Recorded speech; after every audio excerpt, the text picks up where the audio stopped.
Honourable Premier, members and colleagues, the role of the Department of Environmental Affairs and Development Planning is twofold. One, we safeguard the natural environment of the Western Cape for future generations, while two, ensuring sustainable development of the environments in which we live. Without development, there can be no growth. And if there is no growth, the triple challenge of poverty, unemployment and inequalities will be impossible to overcome.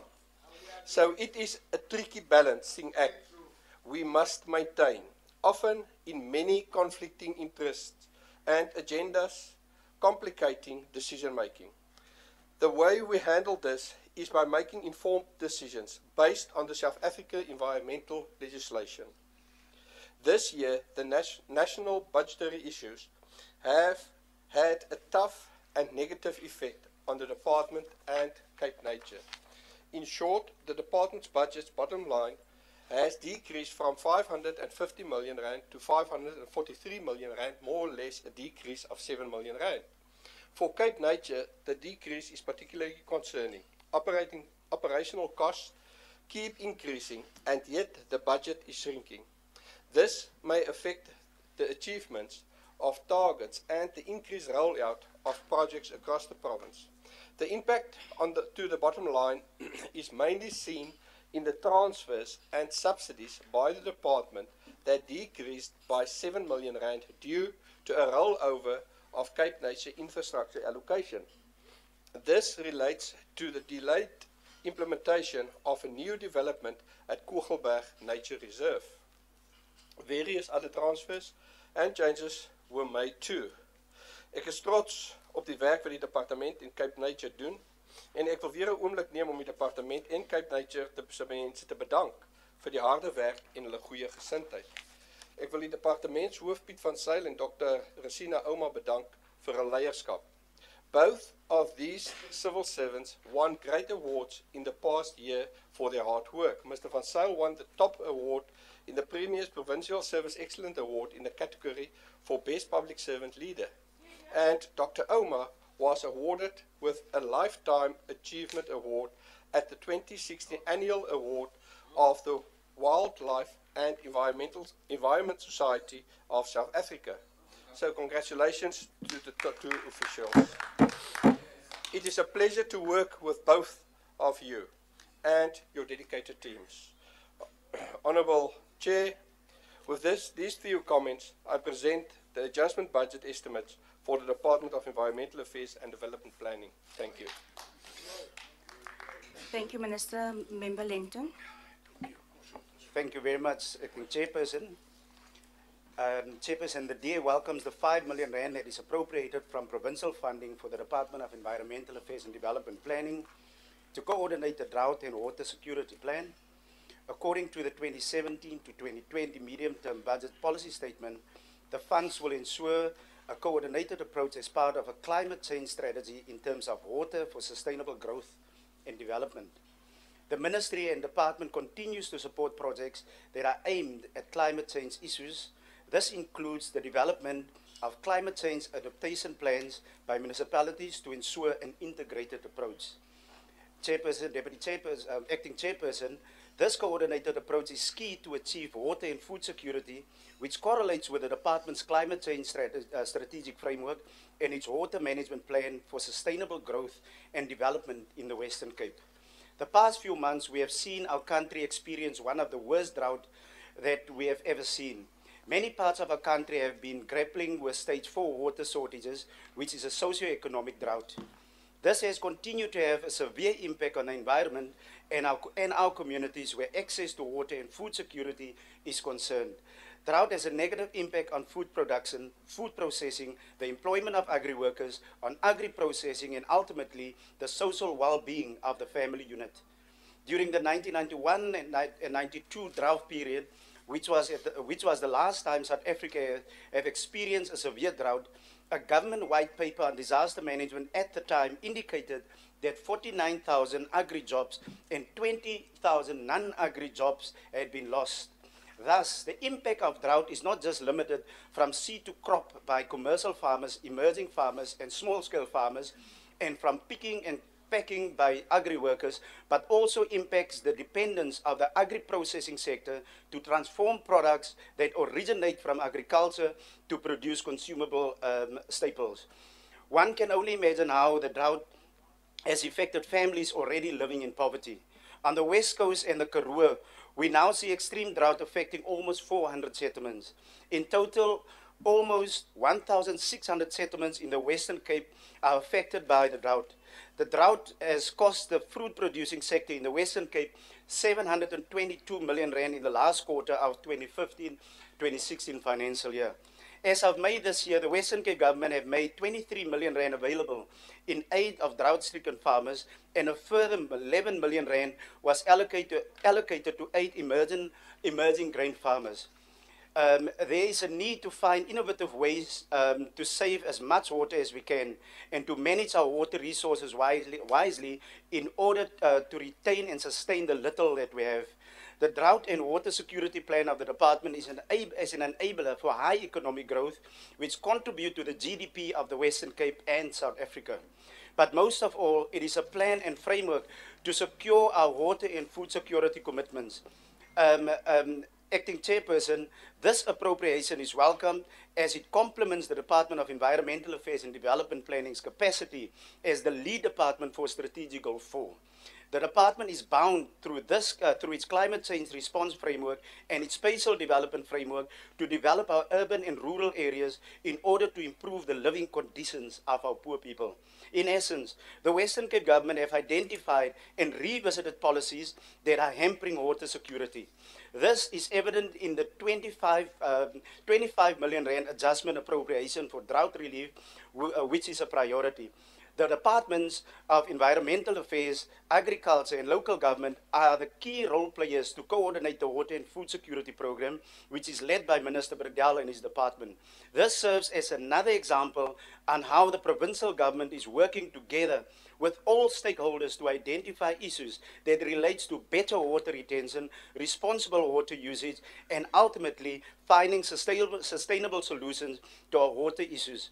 Because we understand that water is an essential resource that needs to be managed properly, it became imperative that a water management plan for the Western Cape was developed by the Western Cape government.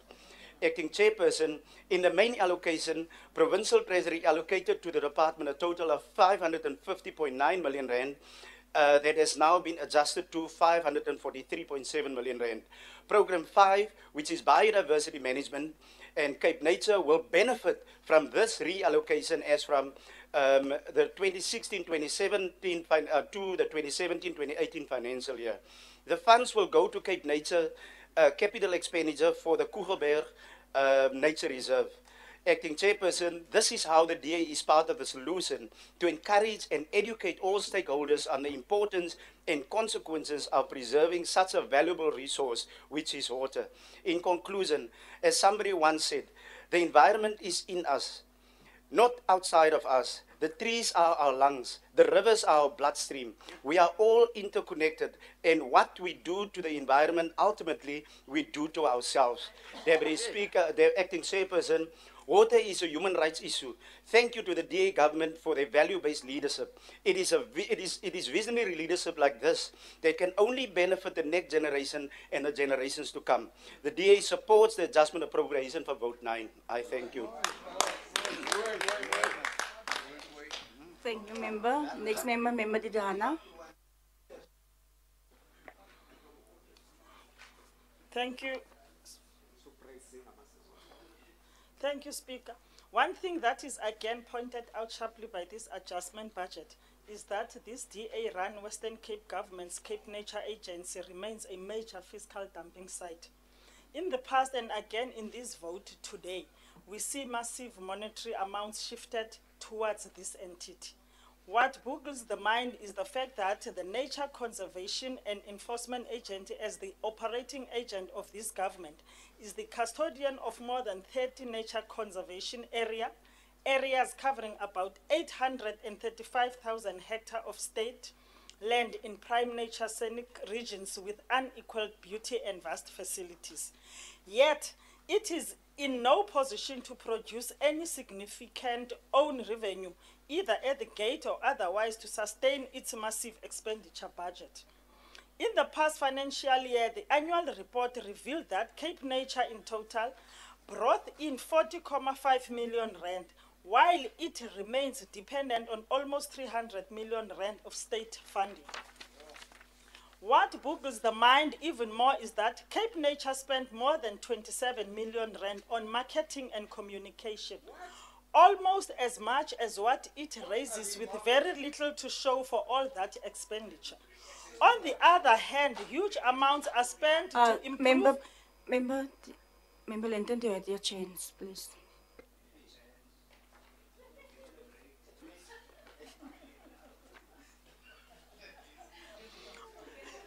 You can proceed. Thank you, Speaker. On the other hand, huge amounts are spent to improve and expand infrastructure under Cape Nature. Perhaps that over-bloated department of the Premier, with its centralizing tendencies, needs to take Cape Nature under the wing and help it get some direction. But Cape Nature keeps on sucking up funding from the Department of Environmental Affairs and Development Planning. Cape Nature is one of a number of psychopathic entities that feeds heavily on this government, like Casidra, Westgro, and even Agrimega, that collect a lot every year for all sorts of reasons. Of the 12.2 million rand taken away from biodiversity management of this department in this adjustment budget, 12 million rand will find its way to Cape Nature. This time it is meant for the Kogelberg Reserve on the urban edge of Cape Town. One will have to keep a close eye on that project to make sure the money is spent for what it is intended and not moved away again into some other money-burning program. Overall, this department's budget is decreased by 7.3 million rand as a result of all kinds of savings, amongst others on air quality management, a priority project of all things.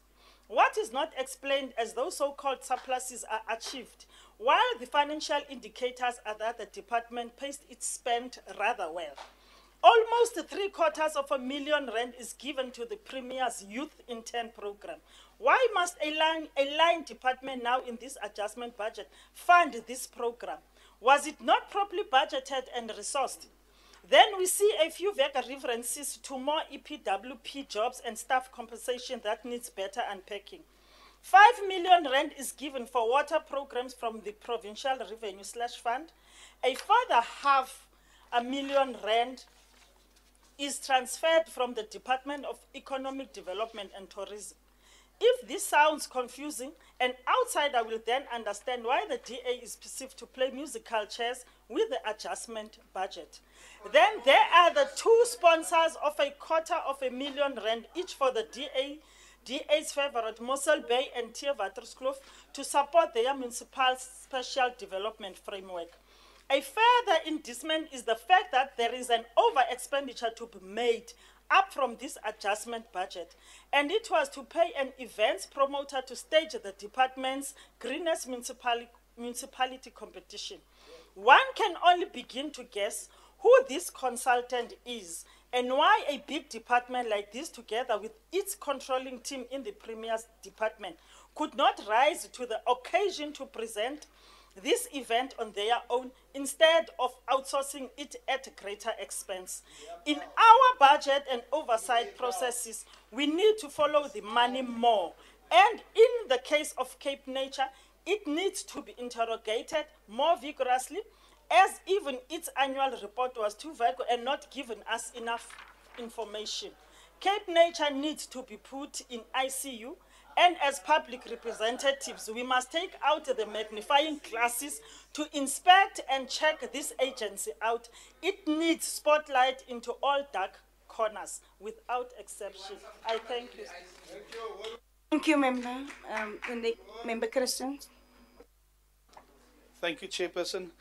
Chairperson, the aim of this department is to promote a resilient, sustainable, quality, and inclusive living environment to support human well-being. So, Speaker, I believe the adjustment is directed to assist that. I do not understand that members do not understand that this is the place where we adjust budgets. To spend the money on the people of the Western Cape. That is why you have adjustments. You say, I've not spent money on employees, I want to redirect the funds, and that is why we're here. So Speaker, my biggest problem is that people don't know that this Parliament can make that appropriation adjustments. And that is the purpose of this meeting.